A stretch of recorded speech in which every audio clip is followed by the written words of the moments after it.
ওদালগুৰিত প্ৰয়াত ইউপিপিএল নেতা ৰাজেন বড়ো এগৰাকী দক্ষ সমাজকৰ্মীৰ লগতে এগৰাকী ৰাজনীতিবিদ। সমাজলৈ আগবঢ়োৱা অৱদানৰ বাবে তেওঁ মুকলিভাৱে সন্মান বুটলিবলৈ সক্ষম হৈছিল। চলিত বৰ্ষৰ 25 মাৰ্চত ভেৰগাঁও জিলা ইউপিপিএল ৰাজনৈতিক দলৰ সভাপতি পানেৰী আঞ্চলিক নিখিল বড়ো ছাত্ৰ সন্থাৰ প্ৰাক্তন সভাপতিৰ লগতে সমাজকৰ্মী ৰাজেন বড়োৱে চিৰদিনৰ বাবে পৃথিৱী ত্যাগ কৰে।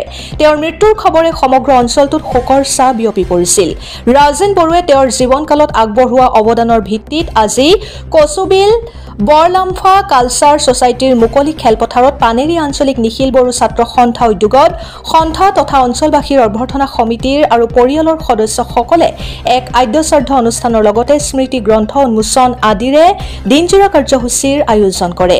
অনুষ্ঠানটোত নিখিল বড়ো ছাত্ৰ সন্থাৰ সভাপতি দীপেন বড়ো, বিটিআৰৰ মুখ্য কাৰ্যবাহী সদস্য প্ৰমোদ বড়ো, অসম চৰকাৰৰ কেবিনেট মন্ত্ৰী ইউজি ব্ৰহ্ম, সাংসদ বনগৌৰা নাৰ্জাৰী, ৰাজ্যসভাৰ সাংসদ জয়ন্ত বসুমতাৰী, বিটিআৰৰ কাৰ্যবাহী সদস্য দাওবাইছা বড়ো, ডক্টৰ নীলোৎ স্বৰ্গীয়াৰী, সদস্য মাধৱ চেত্ৰী, সমাজকৰ্মী বিকন ডেকা, নয়ন মল্ল বুজবৰুৱা, বড়ো সাহিত্য সভাৰ সম্পাদক কামেশ্বৰ বড়ো, বড়ো কছাৰী কল্যাণ পৰিষদ উপমুখ্য কাৰ্যবাহী সদস্য ৰুমিঅ' পি নাৰ্জাৰী, চিএছবি সভাপতি দীপক বসুমতাৰী, কৰ্ণেলোছ দৈমাৰী, লোহিত বড়ো, বৰীন্দ্ৰ মুছাহাৰী লগতে সামাজিক সাংস্কৃতিক ছাত্ৰ সন্থাৰ নেতা আৰু বড়ো জনগোষ্ঠীৰ স্থানীয় বুদ্ধিজীৱীসকল উপস্থিত আছিল। Bureau report, Arunodoy Assam.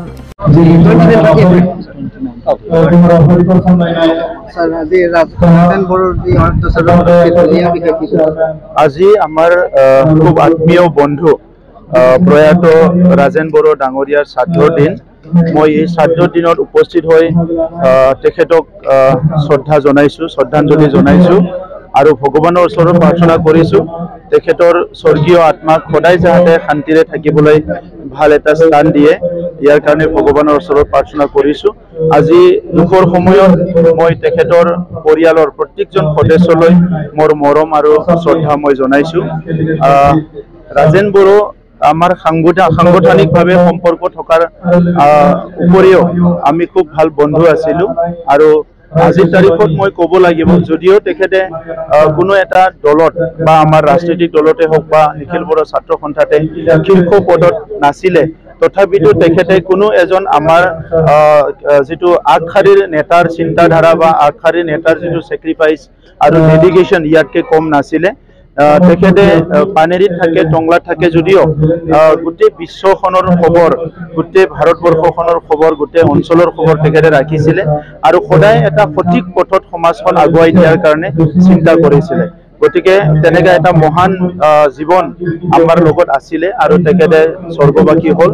মই জানিতে অজানিতে বন্ধু হিচাপে তেখেতে জীয়াই থকাত কেতিয়াবা ক'ৰবাত ভুল কৰিছোঁ যদি মই তেখেতৰ আত্মাৰ প্ৰতি ক্ষমা বিচাৰিছোঁ আৰু আশা ৰাখিছোঁ যে তেখেতে পুনৰ ক'ৰবাত নহয় ক'ৰবাত ভাল ঠাইত জন্ম পাব আৰু তেখেতৰ যি চিন্তাধাৰা আছিলে মানৱ জাতিক লৈ, সমাজক লৈ, বড়ো জনগোষ্ঠীক লৈ, সেইটো কাম কৰিবলৈ আকৌ সুযোগ পাব, এই কথাখিনি মই ভগৱানৰ ওচৰত বিশ্বাস ৰাখিছোঁ আৰু আজি শ্ৰাদ্ধৰ দিনত সকলো আহি উপস্থিত হোৱাৰ কাৰণে মই ধন্যবাদ জনাইছোঁ।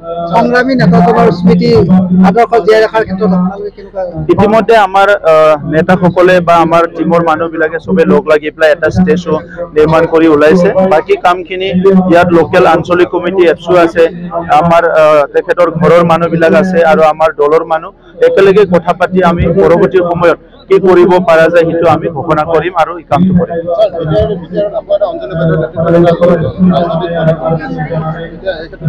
গণতন্ত্ৰ দেশত হাজাৰ হাজাৰ ৰাজনৈতিক দল আহিব আৰু যাব, সেইটো কাৰো হিচাপত নাথাকিব। গতিকে কিবা এটা উদ্দেশ্য লৈ কোনোবাই দল গঠন কৰিছে, তাত মোৰ ক'ব লগা নাই। আমাৰ ফালৰ পৰা সদায় তেখেতসকললৈ বেষ্টবিলাক থাকিব।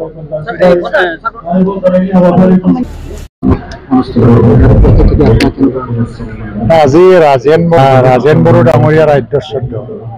তেখেতে 25 তাৰিখ মাৰ্চত আমাৰ পৰা গুচি গৈছিল আৰু আজি আদ্যশ্ৰাদ্ধ অনুষ্ঠান কৰা হৈছে। পৰিয়ালৰ লোকৰ পৰা আমাৰ কৰ্মীসকলে আজি এই আয়োজনটো কৰিছে।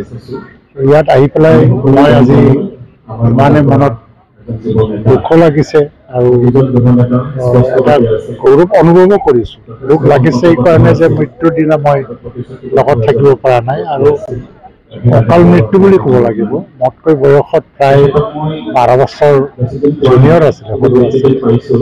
তেখেতক মই 2005-06 চনৰ পৰা বহুত ঘনিষ্ঠভাৱে পাইছোঁ। তেওঁ ৰাজনৈতিক এক্টিভিজো আছিল, আফচৰি এক্টিভিষ্ট আছিল।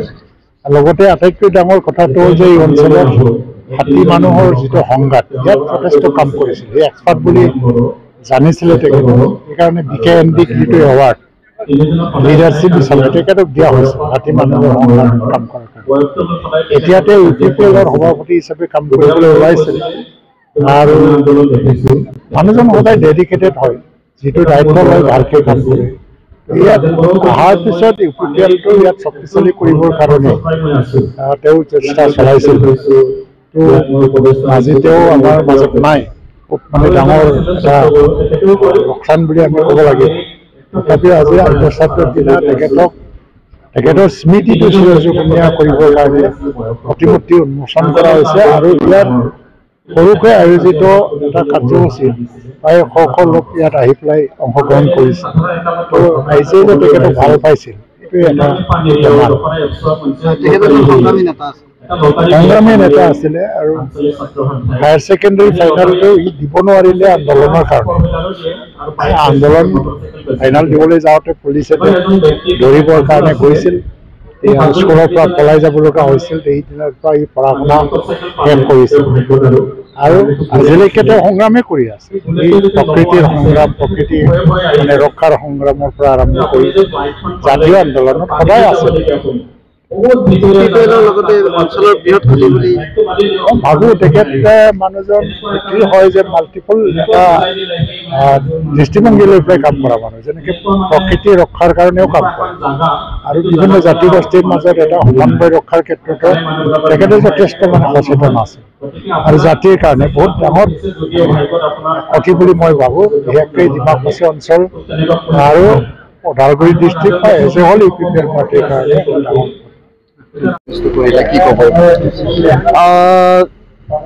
আজি যি এটা দুখৰ দিন যে যোৱা 25 মাৰ্চত আজিৰ দিনটোতে ৰাজেন বড়ো আমাৰ বিশিষ্ট সমাজসেৱক, এজন কচুবিল পানেৰী অঞ্চলৰ সক্ৰিয় সমাজকৰ্মী আৰু প্ৰাক্তন পানেৰী আঞ্চলিক এপছু মানে তেওঁ সভাপতি আছিল আৰু আহি মৃত্যুৰ সময়লৈকে তেওঁ ভেৰগাঁও জিলা UPPLৰ সভাপতি হিচাপে দায়িত্ব লৈ পেলাই কাম কৰি আছিল। তেনে এগৰাকী আদৰ্শবান আৰু সক্ৰিয় এজন সমাজসেৱক আমাৰ মাজৰ পৰা বিদায় লৈছিল। খুব দুখৰ কথা যে তেওঁ চিকিৎসাধীন হৈ আছিল। আমি সকলোৱে আশা কৰিছিলোঁ যে সুকলমে তেওঁ সুস্থ হৈ আহিব, কিন্তু তেওঁ চিকিৎসাৰ অৱস্থাতে মৃত্যুবৰণ হৈছিল। আজি তেখেতৰ পবিত্ৰ আদ্য শ্ৰাদ্ধৰ দিনাখন আমি সকলোৱে একগোট হৈছোঁ। তেখেতৰ নামত এটা প্ৰতিমূৰ্তি উন্মোচন কৰা হ'ল। তেখেতৰ স্মৰণত এখন স্মৰণিকা ৰাজেন বড়ো সমাজসেৱক এখন কিতাপ ওলোৱা হৈছে আৰু বহুতো ইয়াত বিশিষ্ট লোকসকল, আমাৰ BTR চৰকাৰৰ বিভিন্ন ব্যক্তিসকল আৰু সামাজিক লোকসকল, ৰাজেন বড়ো সকলোৰে এজন মৰমৰ কাৰোবাৰ ভাই কাৰোবাৰ ককাই আছিল, সকলোৱে উপস্থিত হৈছে আৰু আমি মৰ্মাহত হৈছোঁ। আমাৰ যিখিনি ৰীতি নীতি আছে, নিয়ম আছে, আমি আজি সেইখিনি সম্পাদিত কৰিছোঁ একগোট হৈ পেলাই। মই আফা ঈশ্বৰৰ পৰা এবাৰতো ঈশ্বৰৰ ওচৰত মই প্ৰাৰ্থনা জনাইছোঁ যে তেখেতৰ যি বিদায়ী আত্মা যাতে স্বৰ্গত সুকলমে থাকিব পাৰে আৰু তেখেতৰ যিখিনি কৰ্মৰাজি আগন্তুক দিনত আমি চিৰযুগমীয়া কৰি পেলাই কাম কৰি যাব পাৰোঁ, তাকে মই কামনা কৰিছোঁ আৰু ঈশ্বৰৰ ওচৰত প্ৰাৰ্থনা জনাইছোঁ। এইখিনিকে মই কৈছোঁ। ধন্যবাদ।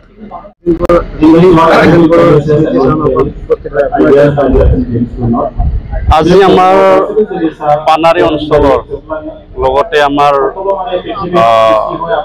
বড়ো জনগোষ্ঠীৰ এজন যুৱ নেতা, বড়োলেণ্ড আন্দোলনৰ পৰা আৰম্ভ কৰি তেওঁ বিভিন্ন কামত জড়িত আছিলে ৰাজেন বড়ো ডাঙৰীয়া।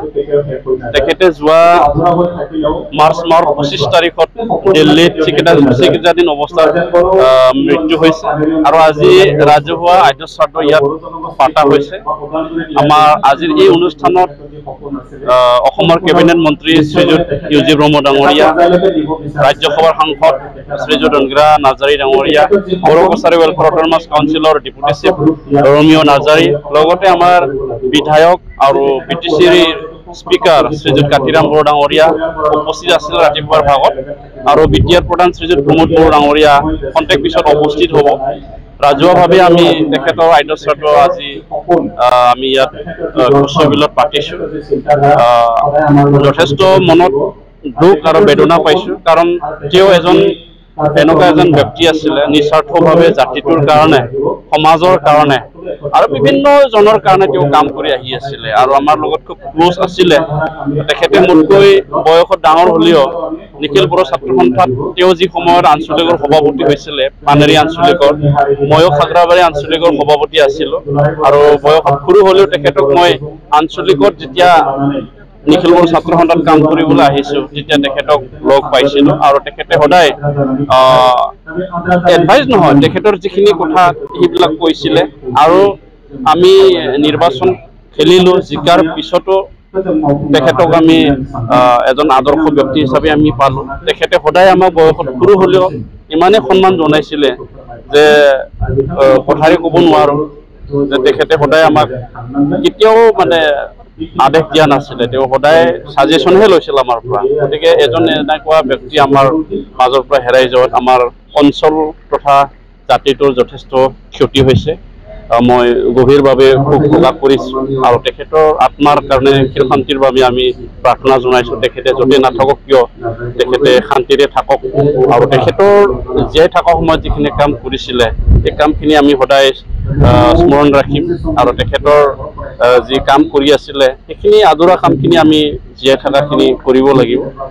এই ক্ষণতে মই তেখেতৰ যিখিনি পৰিয়াল এতিয়া আছে তেখেতসকলক মোৰ তৰফৰ পৰা গভীৰ দুখ পোৱাত মই প্ৰকাশ কৰিছোঁ, আৰু তেখেতসকলৰ লগত সদায় আমি আছোঁ। তেখেতসকলে মনৰ ভাঙিব নালাগে, সদায় আমি আছোঁ, একেলগে আমি কাম কৰিছোঁ।